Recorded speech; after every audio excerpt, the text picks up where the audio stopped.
grounds, talking birds. Made possible by the generous support of the Birdwatchers General Store, Orleans, Cape Cod.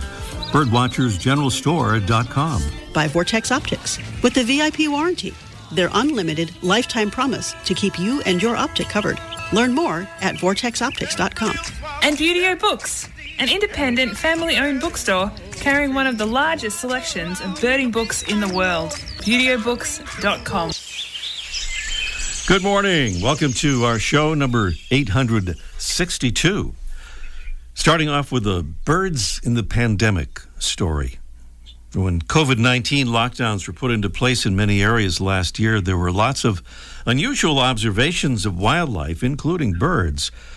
But was this because of changes in human activity due to the pandemic? Well, researchers at the University of Manitoba, led by Dr. Nicola Koper, tried to find out, and their research results were pretty dramatic, showing that 80% of the birds they studied, from hawks to hummingbirds, changed their use of human-altered habitats during the pandemic, becoming more abundant, and in some cases much more abundant, in areas vacated by people. There were a few species that actually decreased their use of human-altered habitat during the pandemic, like this one, the red-tailed hawk. The study suggested that maybe because there was less roadkill for the red-tails when traffic declined, but red-tails generally prefer live prey, so does that really explain it? In any case, the study suggested many birds really caught a break during the pandemic, and that may help us understand how we can create a more sustainable environment for birds in the future. Dr. Koper says that if we drive less, fly less, or work from home for a few days a week, we could help birds while also improving air quality and reducing climate change. Of course, I think we've kind of got that work at home thing covered at this point.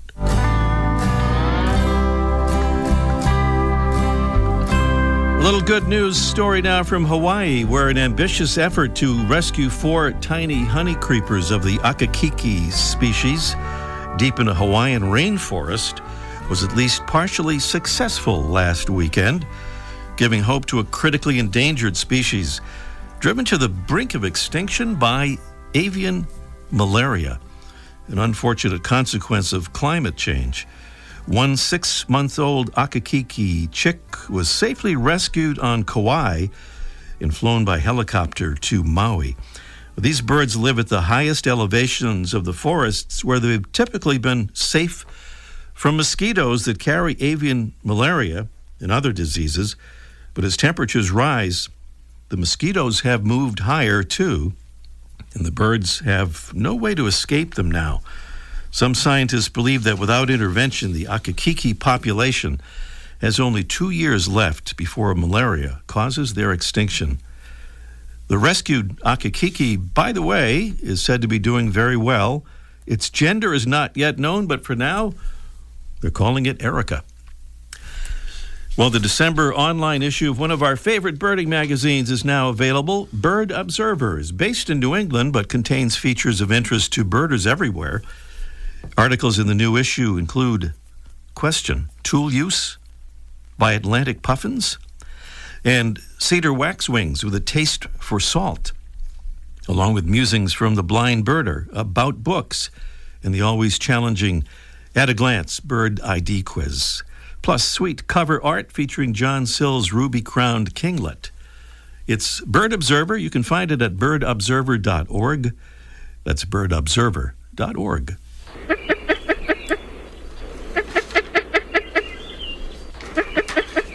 What we have there is our mystery bird. Little preview here of our upcoming mystery bird contest presented by Red Start Birding. Red Start Birding is your new resource for birding optics, gear, and expertise. Great birding starts at redstartbirding.com. Our mystery bird is a medium to large, thick-bodied bird that lives in the evergreen forests of Canada and the northern U.S.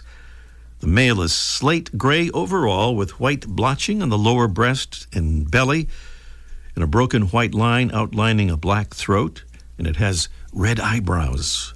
The female, mostly a mottled gray to rusty colored. Our bird is famous for allowing visitors to approach very closely before it explodes into flight. The fact that it allows such close encounters has earned it the nickname Fool's Hen. But it relies on camouflage to try to prevent it from deserving that nickname. Prizes include the beautiful Droll Yankees Observer window feeder. Attaches right to your window for a perfect, unobstructed view of the birds visiting there. Plus, a feather-friendly window marker kit to make your windows visible to birds and prevent deadly collisions. It really works and has been endorsed by numerous bird conservation organizations, including the Fatal Light Awareness Program and the American Bird Conservancy. We have a little extra prize here, too, for the holiday season and the new year coming up. Your own beautiful Cornell Lab of Ornithology 2022 Birding Year calendar, all on our Mystery Bird Contest, coming along just a little bit later on this morning's show. Conservation Salute of the Week to the legislature and governor of Washington State, which effective on the 1st of January will take action to reduce single-use plastics. Beginning in the new year, restaurants and food service businesses in Washington will be able to give customers disposable serviceware only upon request or through self-service bins instead of including them automatically with a food order. Items included in the new law include plastic knives, forks, spoons, cocktail picks, chopsticks, stirrers, condiment packets, beverage cup lids, and straws. Of course, it's important because less than 9% of these single-use plastic items are ever recycled, and we know where they go. Landfills and in our waterways. So a Talking Birds Conservation Salute for an effort to fight against toxic plastic pollution to the leaders of the great state of Washington. Meanwhile, a little salute here to more of our Talking Birds ambassadors helping us to spread the word about our show and about birds and conservation. Thank you to Louise Gubela from Hackensack, New Jersey, and Andy Dubois from Ann Arbor, Michigan. Thank you so much, Louise and Andy. And Talking Birds listeners, great way to end the year is to become a Talking Birds ambassador. We think so anyway.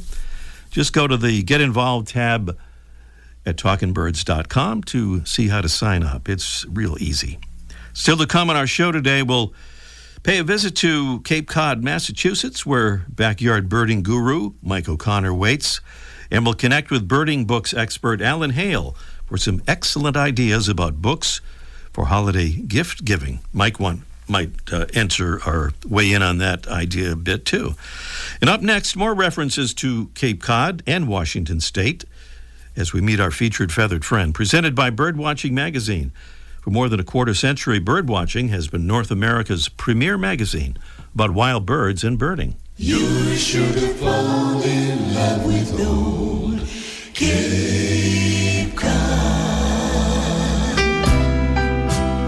In some summer resort areas, like Cape Cod, Massachusetts, for example, winter house rentals can be obtained at bargain prices. As Cape residents with vacation homes fly south for a warmer climate, other folks settle into comfy quarters that would otherwise be vacant for a few months. About 3,000 miles west of that popular peninsula, there's a bird that does something like this winter rental thing. At this time of year in the state of Washington, the cliff swallows that nest on the basalt cliffs overlooking the Cooley Lakes have long since abandoned the area and have escaped to their South American wintering grounds. The bird that settles in for winter roosting in the cliff swallow's abandoned nests is today's featured feathered friend, the gray-crowned rosy finch. The male of this species is a medium-sized finch with a brown body and pink coloration on the shoulders, flanks, and belly.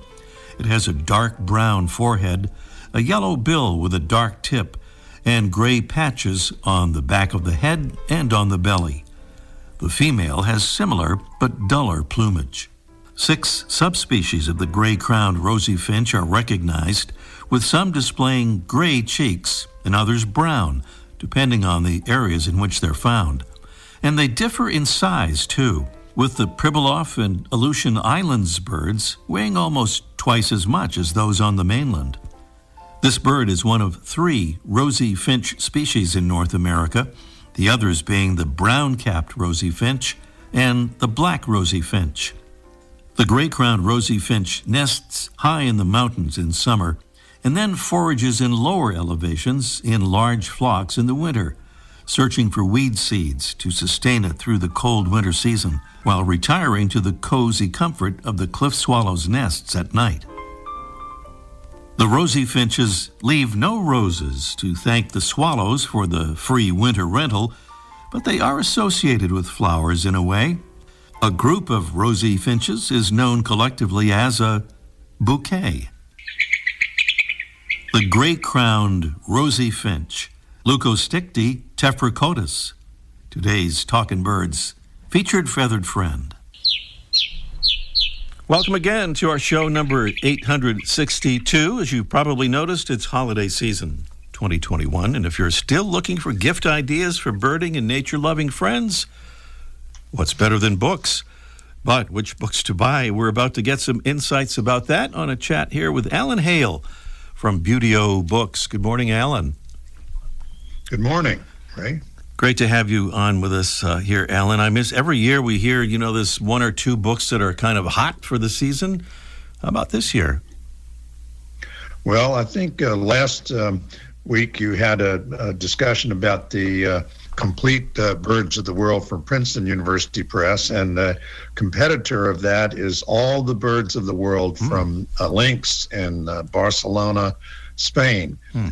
It is a massive book, which indeed does cover all the birds of the world, images of all of them, and like the other one, it's heavy, but it's even heavier. If you want a heavier book, it weighs almost 9 pounds. But it has QR codes for each species. It covers subspecies and a lot of additional information. Unfortunately, our supply of that is sitting in the port of New York, waiting for truck to bring it to Virginia. So the supply chain is even affecting the bird book world. Wow. It doesn't help that they're that heavy either. Yeah, heavy and expensive, I might add. I think it's $115. But anyway, with respect to field guides, there are 2 field guides that are, as people are beginning to travel again, which I recently saw. One is the Field Guides to the Birds of Central America, published by Princeton University Press by Andrew Vallely and Dale Dyer. It's an excellent field guide, well illustrated, range maps, all the information you need. The other is a new edition of Birds of Columbia by Stephen Hilty, who has been published the first really good bird book, or excellent bird book on Birds of Columbia many years ago, but he's brought up to date, and it uses all of the information, including QR codes, again, where you can hold your mobile phone and then it will link you to Cornell and you can listen to the bird and see photos of it. It too, both of those books, by the way, weigh over 3 pounds. So it's not practical. I remember Roger Torrey Peterson's Field Guide to the Birds, under a pound. Chan Robbins, and under a pound. But these now field guides really are 3 pounds or more. Wow. So those are 2 field guides for those who are heading south. My favorite book this year, if I can jump on into that and interrupt me anytime. No, go right ahead. This book is by Jonathan Meiburg, M-E-I-B-U-R-G, and the title is quite a handle, A Most Remarkable Creature, The Hidden Life and Epic Journey of the World's Smartest Birds of Prey. There ought to be a prize for those folks who can guess what he's talking about. But it's actually about a group of birds that are related to falcons in the same family, caracaras. And this book covers the caracaras from the striated in the Falkland Islands all the way to the one that reaches us in the southern United States, which is the crested caracara.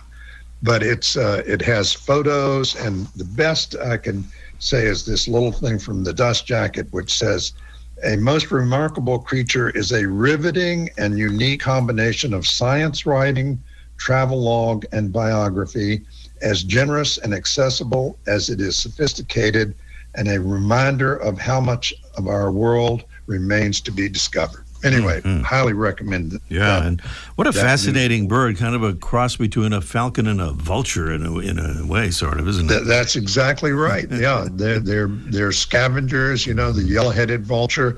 You see it on highways, and they're amazing, but they're also very smart, apparently, and can learn a lot. And that's covered in this book, which the author went to the jungles of Guyana in search of the red-throated caracara, which eats only essentially larvae of wasp nests, and discovered how they managed to deal with eating wasps without getting bitten too badly.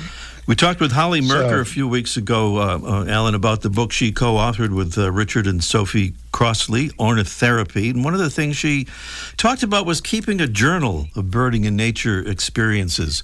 What kind of options exist in that area? And is a journal a good gift, do you think? Yeah, I absolutely do. And I think if you want a stocking stuffer that costs under $6, $5.95, in fact, these are published by an outfit in Washington State, Tacoma, and they're called Right in the Rain. That's their sort of their trademark. And this is Right in the Rain all-weather notebook. It's a little spiral notebook, which is just has lines on it, and with the spiral you can flip it over so you can easily go through it. And to me, I use it still. It's an old-fashioned way. Instead of listing things on eBird, I prefer it. I think it's better. So that would be my recommendation. Okay, it weighs a lot less than 9 pounds, I'm sure. It sure does. You can stick it right in a shirt pocket, which I just did. And I saw that listed, and it's interesting because it's spelled R-I-T-E, right, instead of W-R. Right. I can't quite figure out whether they're trying to make a combination between like your right hand and right like WR. So who knows? But that's that. They made these kind of notebooks for surveyors also. So that's this is just a new development for them. Okay, surveying, something you know about, am I correct? Yes, that's right. Yeah. I am now a land surveyor emeritus. All right. We'll have to talk about that another time because we're running out of time here, but also wanted to talk about, you recently led a trip to Panama, so we've got to talk about that another time as well, Alan. Okay, that'd be great. I even added 3 new species for my Panama list after 33 trips. So there you go. 33 trips. Thank you, Ray. We've been talking with Alan Hale from Beautyo Books about some good book and notebook ideas for holiday gift giving. You can check out their website for more. That's beautyobooks.com. Alan, thanks for joining us, and happy holidays. Thank you, Ray. Up next, it's our Mystery Bird contest in just 1 minute. The flutter of a tail feather, the flash of a wing bar in mid-flight. You don't always have a lot of time to identify a bird in nature, let alone to appreciate its beauty. But with Vortex Optics, you'll have the power to bring every wild moment closer. When you choose Vortex, you're choosing to have a partner in the field as passionate about nature as you are. Whether you're spotting old friends on the backyard feeder or packing for a once-in-a-lifetime trip to add a few species to your life list, Vortex offers a full range of optics and optics accessories for every birder and every budget. And whether the birds are taking you to another state or another country, you're always covered by the Vortex VIP warranty, an unlimited lifetime promise to keep you and your optic covered. If you'd like to learn more, or if you need help choosing your next optic, give Vortex a call at 1-800-4VORTEX or visit vortexoptics.com.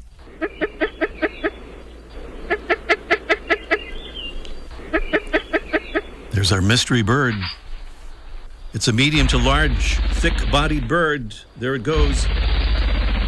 That lives in the evergreen forests of Canada and the northern U.S. The male slate gray overall with white blotching on the lower breast and belly and a broken white line outlining the black throat, and it has red eyebrows. The female, mostly mottled gray to rusty colored. Our bird is famous for allowing visitors to approach closely before it takes off and explodes, as you just heard. The fact that it allows such close encounters has earned it the nickname Fool's Hen, but it does rely on camouflage coloring, so it's not as foolish as it might otherwise be. And that's our mystery bird. Boy, do we have some beautiful prizes here, including the Droll Yankees Observer Window Feeder. That's the one that attaches right to your window, offering a clear, unobstructed view with nothing but glass between you and the birds. Plus a feather-friendly window marker kit to make your windows visible to birds and prevent deadly collisions. It's a great, great thing to do. We lose billions of birds from crashing into windows. It's a great way to help prevent the problem or at least reduce it. And we also have your own beautiful Cornell Lab of Ornithology 2022 Birding Year calendar. All prizes on the Mystery Bird Contest. And if we have chance for a bonus question, we'll also give away a $20 certificate to Wisdom Supply, makers of plastic-free books and notepads and other supplies for classrooms and office. So there it is, our Mystery Bird Contest. The number is 781-837-4900. Once again, that's 781-837-4900. Please do call us as soon as you can, because otherwise we will tend to run out of time, as sometimes kind of does happen there. 781-837-4900. Meanwhile, we're going to hear from a Talking Birds ambassador and why he became one.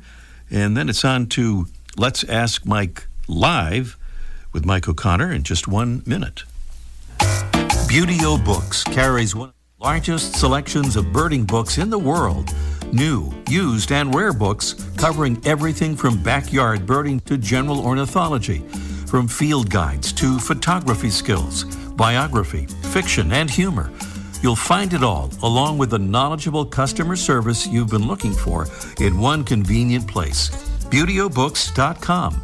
B-U-T-E-O. BeautyOBooks.com. My name is Nick Hernandez, and I'm calling from Boise, Idaho. I became a Talkin' Birds ambassador because I love the show's incorporation of conservation and how small changes can make a big environmental impact. If you are interested in spreading the word about conservation, I encourage everybody to become a Talking Birds ambassador now. Talkin' Birds listeners, we hope you'll join our ambassadors family. Just visit our website, talkinbirds.com. Join today, and thanks.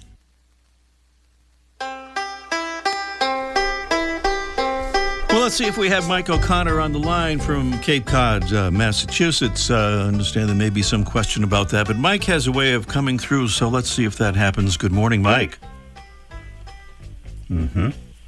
Yeah.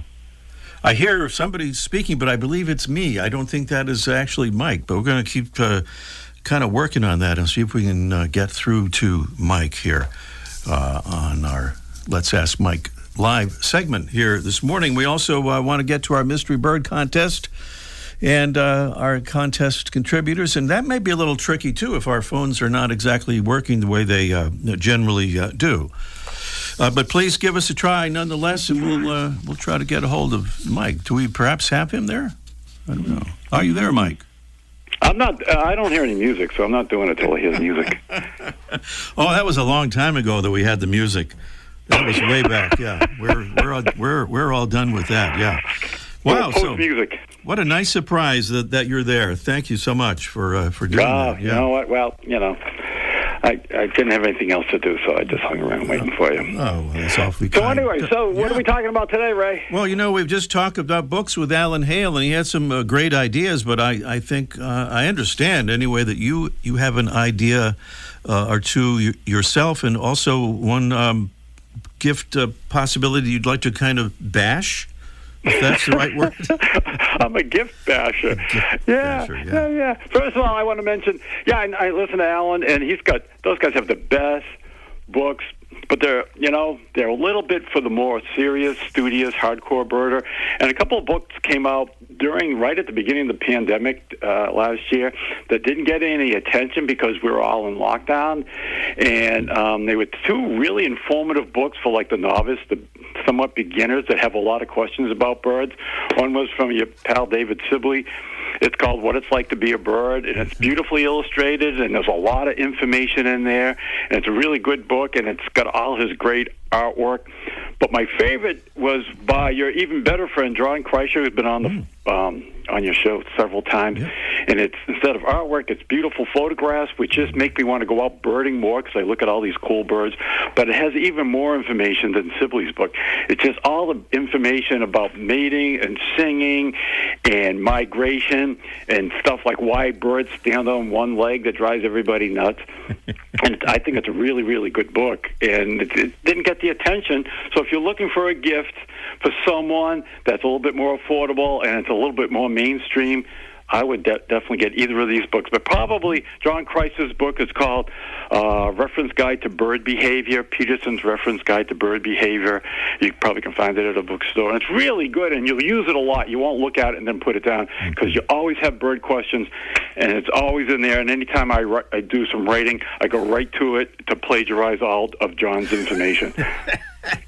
The great artists always steal. That's what they say. So. That's exactly right. But you have something you want to bash here also. Well, here's something. I get on these phone calls. They have this ridiculous thing called a bird feeder camera, which is expensive, with a bird feeder camera inside a cheesy little plastic bird feeder. When birds land on it, you get to look at a picture of a bird on your phone. Well, guess what? We're looking at TV, we're looking at computer screens, and we're looking at our phones all the time. We don't need to be looking at our bird feeder on our phones anymore. Just, you know what? If you want to see the birds on your feeder, turn your head and look out the window. That's where the birds are. We don't need any more electronic pictures of birds. Look out the window, see the birds, or go for a walk. Never mind spending a couple $100 to watch them on your phone. That's what I'm saying on that. Which way do I turn my head for that? Is it just towards the bright spot, towards the light? Toward the light. Got it. Thank you so much, Mike. Excellent info. All right, if I'm not on next week, Ray, have a great Christmas, you and everybody out there. All right, thank you, Mike. Mike O'Connor there at the Birdwatchers General Store in Cape Cod. We return to the Mystery Bird Contest quickly right after this. Every Wednesday, Birdwatching Magazine sends an e-newsletter full of information of interest to birdwatchers, including recent news stories about birds, conservation, and science, photography tips, stories about places to go birding, bird ID tips, and much more. Best of all, the newsletter is free. Sign up today at birdwatchingdaily.com/newsletter. I want to make sure we don't run out of time before we get back to the Mystery Bird Contest. It's an invitation for all who are hearing us on the 12th of December to take part in a night of fun and games and prizes tonight in a benefit program for a birder who's facing some serious challenges and needs some help with college tuition. Yours truly will be the MC for the virtual event, and you can join in. Find the details at this address, feministbirdclub.org. It's going to be a fun event. feministbirdclub.org is the site. Just go to the events tab there and scroll down to the virtual game night listing for details. feministbirdclub.com. Okay, back to the Mystery Bird Contest, and we'll see if we can get a caller through here, and we're going to try Tracy in Manomet, Massachusetts. Good morning, Tracy.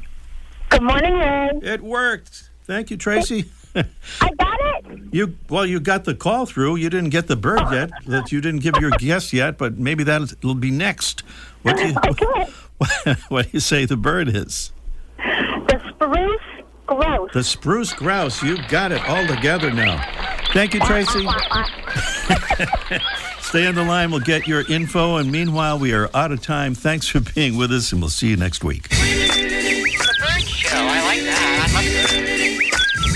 Ray Brown's Talkin' Birds. Made possible by the generous support of the Birdwatchers General Store, Orleans, Cape Cod. Birdwatchersgeneralstore.com. By Vortex Optics. With the VIP warranty, their unlimited lifetime promise to keep you and your optic covered. Learn more at vortexoptics.com.